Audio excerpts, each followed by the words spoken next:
Welcome to Heaven Homestead. Today I'm going to show you how to do a Yoshigi sand burn on a shovel handle. And today we're going to be using a Benzomatic matte torch, a palm sander, some 60 grit sandpaper, 320 grit sandpaper, and then some 800 grit sandpaper. And we're going to try the True Oil Birchwood gun stock finish. And one of the tricks I like to do on my sandpaper, especially on these palm sanders, because the numbers here, after you've used it, they'll start to fade. So just a regular Sharpie, I'll write on it the grit of the sandpaper, so that way even after use, I can still see what grit the sandpaper was I was just working with, and it won't fade off like this one. And it still allows me to know what grit of sandpaper I'm working with. So the first thing we're going to do is get the handle set up in the wood vise, and we're going to start sanding.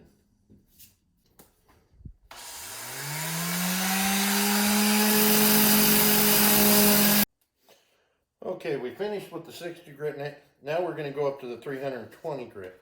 On this Yoshigi sand burn, we're not doing it with water as we're burning it, which would help raise the graining up in the wood. And on certain wood projects, having the waving between the meat of the wood and the grain actually gives the wood a very nice effect. On this one, where it's going to be a yard tool, we still want a smooth handle.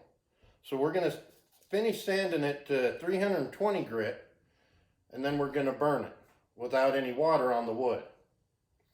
Then after we finish that, the burn, we're going to wet sand it up to we're going to use the 800 grit sandpaper to finish it off. So we still have the Yoshigi sand burn, the look of it, the dark and the light between the graining and the meat of the wood, but we don't have the raised, and it's still a very comfortable handle to put in your hands and still use outside. And it still makes it, and it turns out very smooth. So let's get this finished sanded so we can get to the fun part, which is the burning.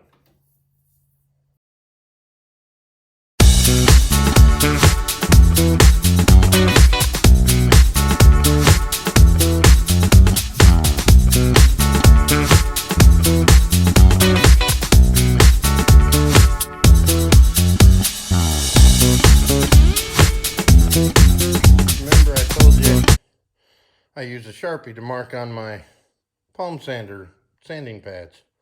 This is after I'm done with doing the handle and I'm all done with the sanding. You can see on the 60 grit, you can't even really read what it is anymore. 320, you can still make it out, but much more sanding with either one, and I'm not going to be able to tell what they are exactly. But by marking them with the Sharpie, even now that I'm done sanding with that little quick project, I can still clearly see what grit my sandpaper is. Okay, we've got this whole thing sanded to 320 grit. Now we're getting ready to burn it. And if you haven't noticed, there's a staple in the end of the handle. I've left that there because when we get all done with this, with the staining, I'm going to put a clear coat over this, and that gives me a spot to hang it from, that little staple from when I bought it. So I've left that in so I can hang it when I go to put the clear coat on it. So now this is the fun part, and that's the burning. And I'm going to show you a couple things as I start to burn this.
We didn't do a really heavy burn, but we got it completely black. So we didn't get the alligator skin or the scaling going into the wood like you would with the typical Shoshugi-san burn or more traditional one. Like I told you earlier, we want a nice smooth handle. So now we're getting ready to wet sand it with 800 grit sandpaper. One, to take the majority of the soot off, and two, to start bringing back the coloring in between the grain. So that way we have a nice looking handle when we're all finished that isn't entirely black. And then when we put the clear coat on it, that'll completely seal any of the remaining soot that's still on there, and it won't get on your hands. So the first thing you want to do is soak your wet sandpaper. And wet sanding, the water's doing a couple things for you. It's helping add lubrication while you're sanding, and then every time you re-dip your sandpaper into the water, it helps clean out your sandpaper so it doesn't get filled up with wood and soot. Get that tighter so it doesn't move.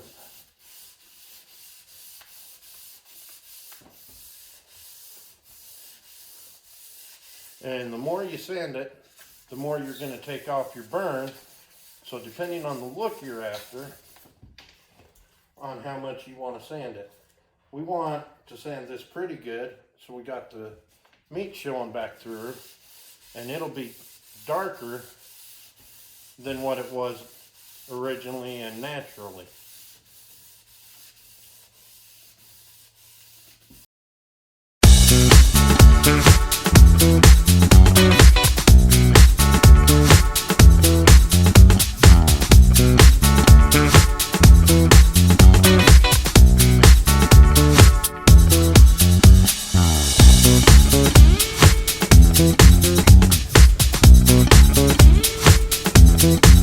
Okay, we finished wet sanding at the 800 grit, and I've been using a heat gun in order to dry the wood out. When you're wet sanding it and you're taking that soot off, the wet, depending on how dark a stain you put on it, will start to give you an idea of what your finished product will look like. And if you look down here, you're probably thinking, what have I done? It obviously doesn't look as good. I've wasted my time. No, that wood is dry, and once I put the stain on it, it's going to come back and look more like that. So let me finish drying this so we can get to staining it. The Birchwood Casey True Oil Gunstock finish. We're going to apply that to it, and then we're going to start letting the coats dry. And then once we finish with the oil, then we'll apply the clear coat to it and we'll call it done.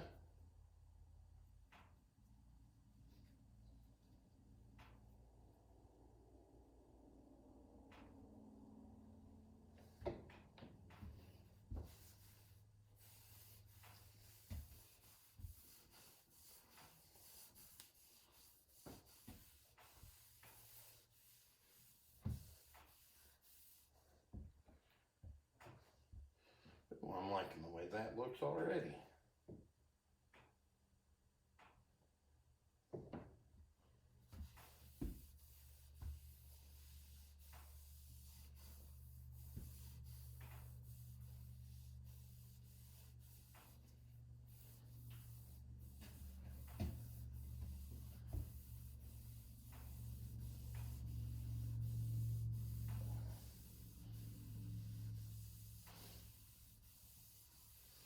Yes, that's going to be very nice.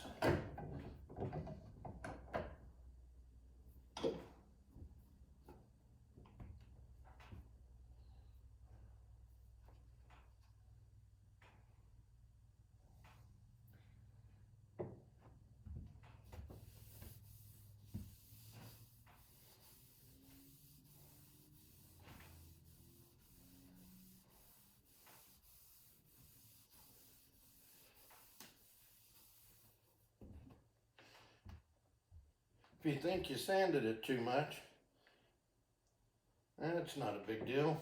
You can always go back and reburn it and make it darker if you think you got it too light. But once you're happy with your sand, then you get to do this fun step where you start to really bring out all the hard work you just put into a shovel handle.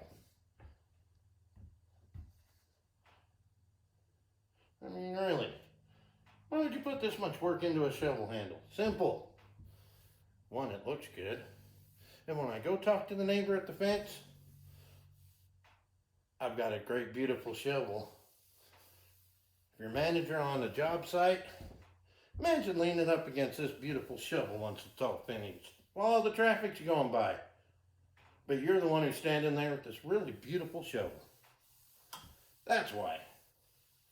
Just because you can take something so boring and mundane as a shovel and make it look so dang good. And you get to make your neighbor a little jealous because his shovel don't look that dang good, but yours does. And then he's going to ask you where you bought it. And when you tell him, I didn't buy it, I made it, then you're going to really have him jealous. And if his wife sees you with that nice shovel, she's going to want one, which means guess what? You got a win-win. Not only do you got a better shovel than him, but now you just made him work because his wife's going to want one. And guess who's going to have to make it? He is.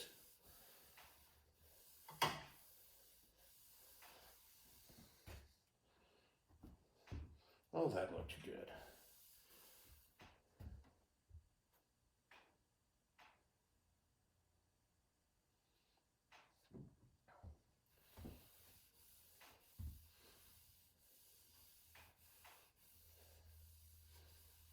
That looks really good now.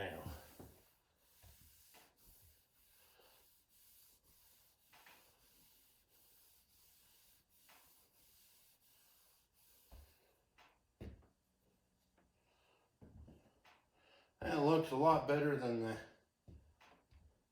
$14 out of the hardware store right off the shelf what it looked like. That looks like something to be proud of.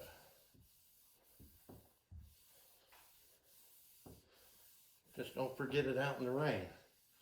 One of the advantages of doing the Shoshugi sand burn is it does help weather protect your wood surface.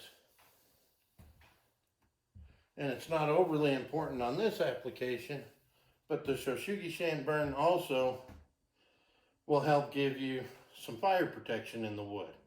For this application, that doesn't really come into play,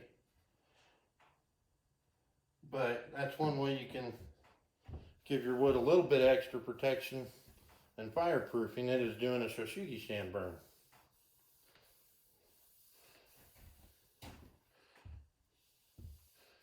But yes, once we get this finished with the oil and get the clear coat on it, this is going to be definitely something to be proud of.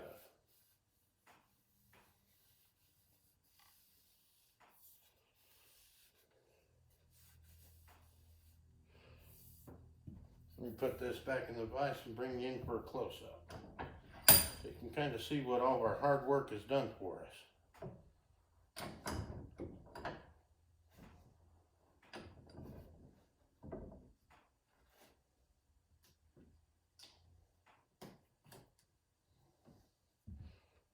Let that dry.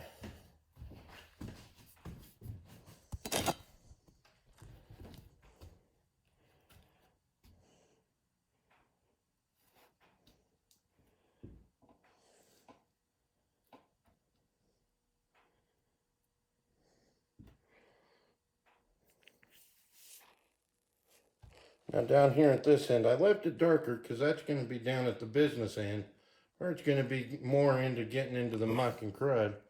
Whereas up here, that's more of where you're going to be putting your hands.